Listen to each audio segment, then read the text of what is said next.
ನಿರ್ಧಾರದ ಲೆಕ್ಕಾಚಾರಗಳು. Yes sir. ಈಗ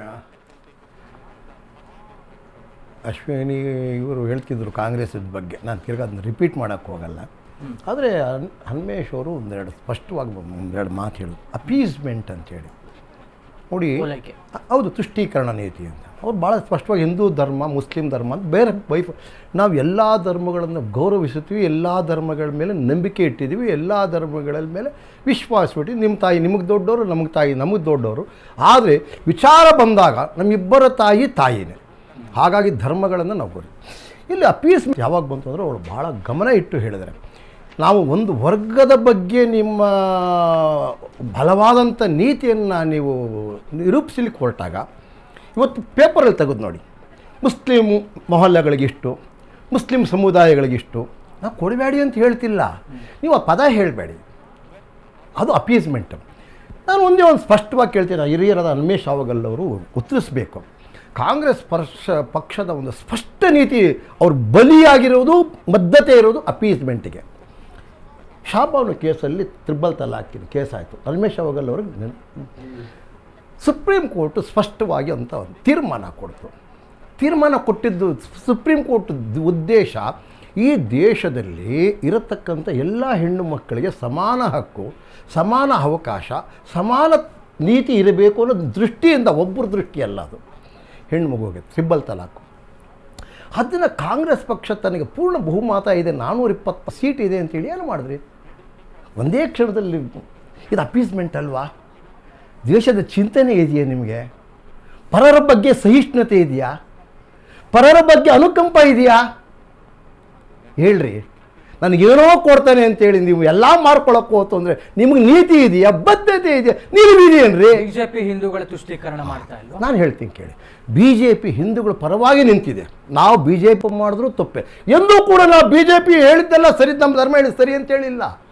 ನಮ್ಮ ಧರ್ಮಕ್ಕೆ ಸಾಲು ಅವಮಾನ ಮಾಡಿದ್ವಿ, ಅಪಮಾನ ಮಾಡಿದ್ವಿ, ಸಹಿಸಿದ್ದೀವಿ. ನಿನ್ನ ಅಪಮಾನದಿಂದ ನನ್ನ ಧರ್ಮ ಕಲುಷಿತ ಆಗಲ್ಲ. ಆದರೆ ನೀವು ತಾಕತ್ತಿದ್ರೆ ಅವ್ರ ಧರ್ಮಕ್ಕೆ ಒಂದು ಮಾತು ಹೇಳಿ, ಬದುಕಿ ನೋಡೋಣ, ಹೇಳ್ರಿ ನೋಡೋಣ, ಬದುಕ್ರಿ. ಸಹಿಷ್ಣುತೆ ಇಲ್ಲ. ಅಲ್ಪಸಂಖ್ಯಾತರನ್ನು ವಿರೋಧಿಸ್ತೀರಾ? ನೀವು ಅದನ್ನೇ ತಪ್ಪು. ಅದಕ್ಕೆ ನರೇಂದ್ರ ಮೋದಿ ಅವ್ರು ಭಾಳ ಸ್ಪಷ್ಟವಾಗಿ ಹೇಳಿದ್ರು, ವಿರೋಧ ಇಲ್ಲ ರೀ. ನೀವು ಅಬ್ದುಲ್ ಕಲಾಂನ ನಾವು ಪ್ರೆಸಿಡೆಂಟ್ ಮಾಡಿದ್ವಿ, ಯಾತಕ್ಕೆ ಮಾಡಿದ್ವಿ ಅಂತ ಶ್ರೇಷ್ಠ ವ್ಯಕ್ತಿ ಅಬ್ದುಲ್ ಸುತಾರ್ ನಾವು ಒಪ್ತೀವ್ರಿ. ಈ ದೇಶದ ಸಾಹಿತ್ಯದ ದಾರ್ಶನಿಕ ನಾವು ಒಪ್ತೀವ್ರಿ. ನಮ್ಗೆ ಅವರು ಮನುಷ್ಯರ್ರಿ, ಅವ್ರಿಗೂ ಒಂದು ಚಿಂತನೆ ಇದೆ ರೀ. ಆದರೆ ಇವರೊಂದು ಮಾತು ಹೇಳಿದ್ರು, ಇವತ್ತು ದೇಶದಲ್ಲಿ ವೈದ್ಯೋ ನಾರಾಯಣ ಹರಿ ಅನ್ನತಕ್ಕಂಥ ಹೆಸರಿಟ್ಕೊಂಡಿರತಕ್ಕಂಥ ಡಾಕ್ಟ್ರುಗಳು ನಿಮ್ಮ ಮೇಲೆ ವಿಶ್ವಾಸ ಇಟ್ಟು ನೀವು ನಡ್ಕೊಳ್ತಿರತ್ತೆ ನೀತಿ ಇಟ್ಟಾಗ ನಾವು ಏನಂತ ಉಲ್ಲೇಖ ಮಾಡಬೇಕಪ್ಪ? ನೀವೇ ಹೇಳಪ್ಪ, ಏನು ಉಲ್ಲೇಖ ಮಾಡಬೇಕು? ಅವಾಗ ಇವೆಲ್ಲ ಬರಲ್ವಾ? ನಿನ್ನ ನೀತಿ ಸ್ಪಷ್ಟವಾಗಿದ್ದರೆ ಕಾಲು ಮುಗಿತಾರೆ, ನಿನ್ನ ನೀತಿ ಸ್ಪಷ್ಟವಾಗಿಲ್ಲ ಅಂತಿದ್ರೆ ಬಾಯಿಂದ ಹೇಳ್ತಾರೆ. ಇದನ್ನೇ ನಾನು ಹೇಳ್ತಿರೋದು, ಅಪೀಸ್ಮೆಂಟ್. ಅದನ್ನೇ ನರೇಂದ್ರ ಮೋದಿಯವರು 2ನೇ ಬಾರಿ 300 ಬಂದಾಗ ಹೇಳಿದ್ರು, ದಯವಿಟ್ಟು ಈ ರಾಷ್ಟ್ರದಲ್ಲಿ ನಾವೆಲ್ಲರೂ ಒಂದೇ. ಒಂದು ಕೈಯಲ್ಲಿ ಕುರಾನ್ ಇಟ್ಕೊಳ್ಳಿ, ಒಂದು ಕೈಯಲ್ಲಿ ಕಂಪ್ಯೂಟರ್ ಇಟ್ಕೊಳ್ಳಿ. ದೇಶವನ್ನು ವಿದೇಶಗಳ ಮಟ್ಟದಲ್ಲಿ, ಪ್ರಪಂಚದ ಮಟ್ಟದಲ್ಲಿ ಭಾರತ ಶ್ರೇಷ್ಠ ಧರ್ಮ, ಶ್ರೇಷ್ಠ ವ್ಯಕ್ತಿಗಳು, ಶ್ರೇಷ್ಠತೆ ಸಾರಣ ಅಂತ ಹೇಳಿದ್ರು. ಕೇಳಿದ್ರಾ?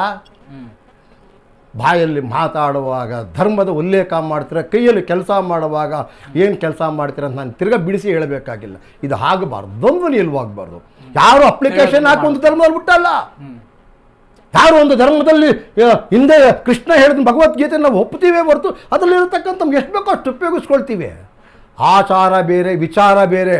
ಆಚಾರ ವಿಚಾರಗಳು ಆಚರಿಸುವಾಗ ಎಲ್ಲಿ ಆಚರಿಸಬೇಕು, ಹೇಗಿರಬೇಕು, ಸಿಕ್ಕಿದ ಕಡೆ ಏನೋ ಮಾಡ್ತೀವಿ ಅಂತೇಳಿ ನೀವು ಅದಕ್ಕೂ ಪ್ರಿಯಾಂಕಾ ಖರ್ಗೆ ಅವ್ರು ಮಾತಾಡ್ತಾರೆ ಅಂತಂದರೆ ಯಾಕೆ ಮಾಡಬಾರ್ದು, ಏನು ಮಾಡಬಾರ್ದು? ಅಪೀಸ್ಮೆಂಟ್ ಅಲ್ವನ್ರಿ, ಬ್ಯಾಡ್ರಿ. ಈ ನಾನು ಮೊನ್ನೆ ವಿಮಾನ ನಿಲ್ದಾಣದಲ್ಲಿ ನಡೆದ ಘಟನೆಗೆ ಮಾತ್ರ ಹೇಳಿದ್ದ. ಯಾರು ಅಭ್ಯಾಸ ಮಾಡ್ತೀನಿ, ನೀವು ಹೆಂಗ್ ವಿಮಾನ ನಿಲ್ದಾಣದಲ್ಲಿ ನಡೆದ ಘಟನೆಗೆ ಅವ್ರು ಹೇಳಿದ್ದು. ನಾನು ಹೇಳಿದ್ದು ಹಾಗಾಗಿ ತುಷ್ಟೀಕರಣ ನೀತಿ ಮಾಡೋದು ತಪ್ಪಲ್ಲ. ತುಷ್ಟೀಕರಣದ ನೀತಿಯಿಂದ ನಾವು ನಿಂತಿದ್ದೀವಿ ಅಂತ ನೀವು ಭಾವಿಸಿದ್ದರೆ ನಿಂತ ನೆಲವೇ ಅಲ್ಲಾಡುತ್ತದೆ. ಗ್ಯಾರಂಟಿ ಬಗ್ಗೆ ಹೇಳಿದ್ರು, ಗ್ಯಾರಂಟಿಗಳ ಬಗ್ಗೆ ತೀಕ್ಷ್ಣವಾಗಿ ಟೀಕೆ ಮಾಡ್ರಿ ಅಶ್ವಿನಿಯವರೇ. ನಮ್ಮ ಪಕ್ಷದಲ್ಲಿ ಮಾಡಿದ್ರ ನಾವು ಹೇಳ್ತೀವಿ ದಿವಾಳಿ ಆಗತ್ತೆ ನಿಮ್ಗೆ ಇದೀವಪ್ಪ. ಆಗ ಅವ್ರ ಪಕ್ಷದಲ್ಲಿ ಅಧಿಕಾರದಲ್ಲಿದ್ದಂಥ ಮಂತ್ರಿಗಳಿಂದ ಹಿಡ್ಕೊಂಡು, ದೇಶಪಾಂಡೆಯಿಂದ ಹಿಡ್ಕೊಂಡು AICC ಅಧ್ಯಕ್ಷರು ಅಲ್ಲಪ್ಪ ದುಡ್ಡು ನೋಡ್ಕೊಂಡು ನೀವು ಗ್ಯಾರಂಟಿ ಕೊಡ್ಬೇಕಲ್ರಯ್ಯ, ಅಭಿವೃದ್ಧಿಗೆ ದುಡ್ಡಿಲ್ಲ. ನಾವು ಹೇಳಿದ್ವನ್ರಿ ಗ್ಯಾರಂಟಿ ಬಗ್ಗೆ ನಾವು ಟೀಕೆ ಮಾಡಿದ್ವನ್ರಿ, ನಾವು ಹೇಳಿದ್ವಪ್ಪ ಒಂದ್ಸತಿ ಹೇಳಿದ್ವಿ. ದುಡ್ಡು ನೋಡ್ಕೊಂಡು ಖರ್ಚು ಮಾಡ್ರಪ್ಪ, ದುಡ್ಡು ನೋಡ್ಕೊಂಡು ಅಭಿವೃದ್ಧಿ. ಇವತ್ತು ಯಾರಪ್ಪ ಗ್ಯಾರಂಟಿಗಳ ಬಗ್ಗೆ ಟೀಕೆ ಮಾಡಿದ್ರು? ಅದೇ ಗ್ಯಾರಂಟಿ ಫಾಲೋ ಮಾಡಿ ಬಿಹಾರದಲ್ಲಿ ತಾವು ಅನೌನ್ಸ್ ಮಾಡಿ. ಈಗ ಹೇಳ್ತೀನಿ ಕರೆಕ್ಟಾಗಿ ನೀವು ಕೇಳಿದ್ದು. ನಾವು ಗ್ಯಾರಂಟಿ 10,000 ರೂಪಾಯಿ ಕೊಟ್ಟಿದ್ದು ಮನುಷ್ಯನಿಗೆ ವಿಶ್ವಾಸ ಮೂಡಿಸಿದ್ವಿ. 2,000 ರೂಪಾಯಿ ಎಲೆಕ್ಷನ್ ಟೈಮಲ್ಲಿ 4 ತಿಂಗಳು 5 ತಿಂಗಳು ಕೊಡ್ಲಿಲ್ಲ. ಫಸ್ಟ್ 10,000 ರೂಪಾಯಿ ಕೊಟ್ವಿ, ವಿಶ್ವಾಸ ಮೂಡಿಸಿದ್ವಿ. ಒಂದು ಪ್ರಾಜೆಕ್ಟ್ ರಿಪೋರ್ಟ್ ತಯಾರು ಮಾಡಿ, ದುಡ್ಡಿದ್ರೆ ಮನುಷ್ಯನ ತಲೆ ಓಡ್ತದೆ, ದುಡ್ಡಿದ್ರೆ ಮನುಷ್ಯನ ತಯಾರಿ ಮಾಡಿ. ಬ್ರೈಬ್ಡ್ ಮತದಾರರನ್ನ ನೀವೇನೋ ಅನ್ಕೊಳ್ಳಿ, ಬ್ರೈಬ್ ಅಂತ ಹೇಳ್ತಿರೋ ಬೆಸ್ಟ್ ಅಂತ ಹೇಳ್ತಿರೋ ದಟ್ ಲೆಫ್ಟ್ ಯು. ನಾವು ವಿಶ್ವಾಸ ತುಂಬಿದ್ವಿ. ಅದೇ ರಾಜಕೀಯ ಪಕ್ಷಗಳ ನೀತಿ. ಅದೇ ನಾವು ಬಸ್ಸಲ್ಲಿ ಹೋಗೋರು ಅವೆಲ್ಲ ಏನೂ ಹೇಳಿಲ್ಲ. ನಿಮ್ಮ ಸ್ವಂತ ಕಾಲ ಮೇಲೆ ಸಬಲೀಕರಣ ಮಾಡಕ್ಕೆ 10,000 ಕೊಟ್ಟಿದ್ದೀವಿ, ತಗೊಂಡು ಬನ್ನಿ. ಒಂದು ನಿಮ್ಗೆ ಏನ್ ತಲೆ ಇದೆಯೋ ಏನ್ ಬುದ್ಧಿ ಇದೆಯೋ ಮಾಡಿ. ಅವ್ರು ಇವ್ರ ಗ್ಯಾರಂಟಿಗೆ ಯಾಕೆ ವಿರೋಧ ಮಾಡಿದ್ರಿ? ಅವ್ರ ಗ್ಯಾರಂಟಿಗೆ ಯಾಕೆ ವಿರೋಧ ಎಲ್ಲೂ ಮಾಡಿಲ್ಲ. ನಾವು ಆರಂಭದಲ್ಲಿ ನಾವು ಮಾಡಿದ್ದು ನಿಜ ಅಂತ ಹೇಳಿ. ಆದ್ರೆ ತದನಂತರದ ಯಾರು ನಾವು ವಿರೋಧನೆ ಮಾಡಿಲ್ಲ. ವಿರೋಧ ಮಾಡ್ತಿರೋರು ಅವ್ರ ಮನೆಯಲ್ಲೇ ಶತ್ರುಗಳು, ಅವ್ರ ಮನೆಯ ಮಿತ್ರರೇ, ಅವರ ಪಕ್ಷದ ಮಂತ್ರಿಗಳೇ. ಅರ್ಥ ಆಗ್ತಾ ಇಲ್ಲ ಗುರುಗಳೇ, ನಾವು ಮಾಡಿರೋದು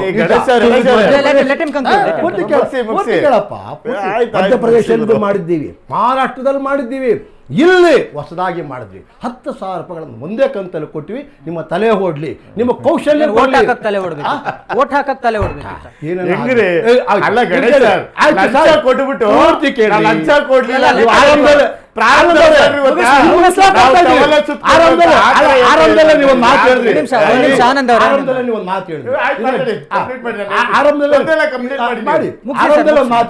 ಇದು ಸರ್ ಜನಕ ಇದ್ರ ಜನಕ ಪಕ್ಕದಲ್ಲಿದ್ದಾರೆ ಅಂತ ಹೇಳಿದ್ರಿ, ನಾನು ಹೇಳಿಲ್ಲ. ಅದನ್ನು ಅವ್ರು ಒಪ್ಕೊಂಡ್ರು. ನಾವು ಆರಂಭದಲ್ಲಿ ನಿಮ್ಮ ಬಗ್ಗೆ ಟೀಕೆ ಮಾಡಿದ್ದು ನಿಜ. ಏನು ದಿವಾಳಿ ಆಗತ್ತೆ, ದುಡ್ಡಿಲ್ಲ, ನಾಳೆ ಸೋಂಬೇರಿ, ಇವೆಲ್ಲ ಹೇಳೋದು ನಿಜ ರೀ. ನಾನು ಯಾವುದು ತಪ್ಪು ಅಂತ ಹೇಳಿಲ್ಲ. ಆದರೆ ನಿಮಗಿನ್ನ ವಿಭಿನ್ನವಾಗಿ ನಾವು ಜನಗಳ ವಿಶ್ವಾಸ ಮೂಡಿಸಿದ್ರೆ ಯಶಸ್ವಿ ಆದ್ವಿ. ಅವ್ರ ತರ ಅಲ್ಲ, ಬೇರೆ ತರ ಇರ್ಬೋದು. ಹೌದು ಸ್ವಾಮಿ, ಇವಾಗ ಯಾವ ತರ ಎಲ್ಲ ಅರ್ಥ ಮಾಡ್ಕೊಳ್ಳಿ. ನಿಮ್ ತರನೇ ಮಾಡ್ಬೇಕು ಅಂತಿಲ್ಲ. ಯಾವಾಗಲೂ ರಾಜಕೀಯದಲ್ಲಿ strategy is not the same. It should be always change. ಯಾವಾಗಲೂ ತಂತ್ರಗಾರಿಕೆ ಇರಿ ಸರ್, 2 ನಿಮಿಷ. ಆಮೇಲೆ ನೀವು ಮಾತಾಡೇ ಇಲ್ಲ ಸರ್. ನಾನು ಯಾತಕ್ಕೆ ಕೇಳ್ತಿದ್ದೀನಿ ಅಂದ್ರೆ ಸರ್, ಇವತ್ತು ನಮ್ಮ ಗೆದ್ದಿದೆ, ನಮ್ಮ ನೀತಿ ಗೆದ್ದಿದೆ, ನಮ್ಮ ಬದ್ಧತೆ ಗೆದ್ದಿದೆ, ನಮ್ಮ ನಿಲುವು ಗೆದ್ದಿದೆ, ತಂತ್ರಗಾರಿಕೆಯೂ ಗೆದ್ದಿದೆ. ಹಾಗಾಗಿ ಅವರ ತಂತ್ರಗಾರಿಕೆ ಕಾಪಿ ಅಂದುಕೊಂಡ್ರು ಕೂಡ ಅದನ್ನು ಬದಲಾಯಿಸಿ old wine in new bottle ಅಂತಾದರೂ ಅನ್ಕೊಳ್ಳಿ, whatever it may be. Today we are success. Ultimately ಕೊನೆಯಲ್ಲಿ ಒಂದು ಮಾತು ಹೇಳ್ಬಿಡ್ತೀನಿ. Education means count by marks. ಪ್ರಶ್ನೆ ಪತ್ರಿಕೆ ನೋಡಿದ ತಕ್ಷಣ ನಿನ್ನ ವಿದ್ಯಾಭ್ಯಾಸ, ನಿನ್ನ ಯೋಗ್ಯತೆ ಅವ್ರು ಹಂಗೆ ಹೇಳ್ತೇನೆ. ಅವ್ನಿಗೆ ಸೀಟ್ ಕೊಡಬೇಕಾ, ಇಂಟ್ರೂ ಕೊಡಬೇಕಾ, ಬೇಡ ಅಂತ. Election means count by seats. ಇದು ಯಾರು ಅಲ್ಪಸಂಖ್ಯಾತನ ಓಟ, ಶ್ರೀಮಂತನ ಓಟ, ಬಡವನ ಓಟ, ಬಲ್ಲಿದನ ಓಟ ಕೊಡಲ್ಲ. ಕೇಳಿ ಒಂದು second. Election means count by votes. Party means count by seats. ಇಷ್ಟು ಸೀಟ್ ಇದ್ರೆ ಬಂದು ರಾಜ್ಯ ಆಳು, ಇಷ್ಟು ಸೀಟ್ ಇದ್ರೆ ಬಂದು ನಾಯಕತ್ವ ವಹಿಸ್ಕೋ, ಇಲ್ಲ ಬಿದ್ದಿರು. ನೀತಿ ಇಷ್ಟೇನೆ. ಅಲ್ಪಸಂಖ್ಯಾತರು ನಿಮ್ಗೆ ಓಟ್ ಕೊಟ್ಟಿದ್ದಾರೆ ಬಿಹಾರದಲ್ಲಿ. ನೀತಿ ತಿಳ್ಕೊಳ್ಳಿ ಹೇಳ್ತೀನಿ. ನಾನು ಹೇಳ್ತಿಲ್ಲ. ಅಲ್ಪಸಂಖ್ಯಾತರು ನನ್ನ ಸಹೋದರರು, ಅವ್ರಿಗಾದ ನೋವು ನನಗೂ ನೋವೇ. ಆದ್ರೆ ನಾವು ಅವ್ರಿಗೆ ವಿನಂತಿ ಮಾಡೋದೇನಂತಂದ್ರೆ, ದಯವಿಟ್ಟು ಸಮಾಜದ ವಾಹಿನಿಯಲ್ಲಿ ಬನ್ನಿ. ನಾವು ತಪ್ಪು ಮಾಡಿದ್ರೆ ನಮ್ಮನ್ನು ತಿದ್ದಿ, ನಾವು ತಪ್ಪು ಹೇಳಿದ್ರೆ ತಿದ್ದಿ. ನೀವು ತಪ್ಪು ಮಾಡಿದ್ರೆ ನಮಗೂ ಹೇಳೋ ಹಕ್ಕಿದೆ, ಹೇಳೋ ಹಕ್ಕಿದೆ. ನಾವು ಹೇಳಿದ್ರೆ ತಪ್ಪಿದ್ರೆ ನೀವು ಖಂಡಿಸಿ. ಆದರೆ ಹೇಳೋ ಹಕ್ಕಿಲ್ಲ ಅಂತ ಮಾತ್ರ ನೀನು ಯಾವನು ಮಾತಾಡೋಕ್ಕೆ ನಿನ್ಗೆ ಹಕ್ಕೇ ಇಲ್ಲ ಅಂತ ಹೇಳಬೇಡಿ. This is total fair. ನಮಗೂ ಹಕ್ಕು ಇದೆ ರೀ. ನಮ್ಗೆ ಪರಸ್ಪರ ವಾಕ್ ಸ್ವಾತಂತ್ರ್ಯ ಇದೆ, ಧರ್ಮ ಟೀಕೆ ಮಾಡೋ ಹಕ್ಕಿದೆ. ಹಿಂದೆ ಹುಸೇನ್ ಅನ್ನತಕ್ಕಂಥ ಚಿಪ್ಲಿಲ್ ದೇವ್ರಿಗೆ ಮಾಡಿದ್ದ, ನಾವೇನು ತಲೆಗೆ ಹಚ್ಕೊಳ್ಳಿಲ್ಲ. ಅವ್ರ ಮನಸ್ಥಿತಿ, ಅವ್ರು ಹೇಳಿದ್ರು ಇವ್ರಿಗೆ ಮನಸ್ಥಿತಿ ಅಂತ, ಅವ್ರ ಚಿಂತನೆ, ಅವಳ ಕೀಳು ಮಟ್ಟದ ಅಭಿರುಚಿ, ಅವರ ಅಯೋಗ್ಯತನ ಅಂತ ಇವೆಲ್ಲ ಹೇಳ್ಬೋದು. ಬೇಡ, ನಾನು ಹೇಳಕ್ಕೆ ಹೋಗಲ್ಲ. ಆಮೇಲೆ ಅವ್ರು ಬೈತಾರೆ, ಇಷ್ಟೊತ್ತು ನೀವೇ ಹೇಳಿದ್ದು. ಆ ರೀತಿ ನಂಗೆ ಆಗಬಾರ್ದು. ನೀವು ಈ ದೇಶದ ಪ್ರಜೆಗಳಾಗಿ ನಿಮ್ಮ ಜೊತೆ ನಾವಿದ್ದೀವಿ ರೀ. ನೀವು ಮುಸ್ಲಿಮೋ ಹಿಂದೂ ನನಗೆ ಗೊತ್ತೇ. ಬೇಸಿಕ್ಲಿ ನಾವು ಮನುಷ್ಯರು, ನಾವೆಲ್ಲರೂ ಈ ದೇಶದ ಘನತೆ ಗೌರವ. ಬಿಹಾರದ ರಿಸಲ್ಟ್ಸ್ ನೋಡಿದ್ಮೇಲೆ ಇದು ಬದಲಾವಣೆ ಆಗ್ತಿಲ್ಲ ತಾನೆ, ಅದು ಬಹಳ ಮುಖ್ಯ.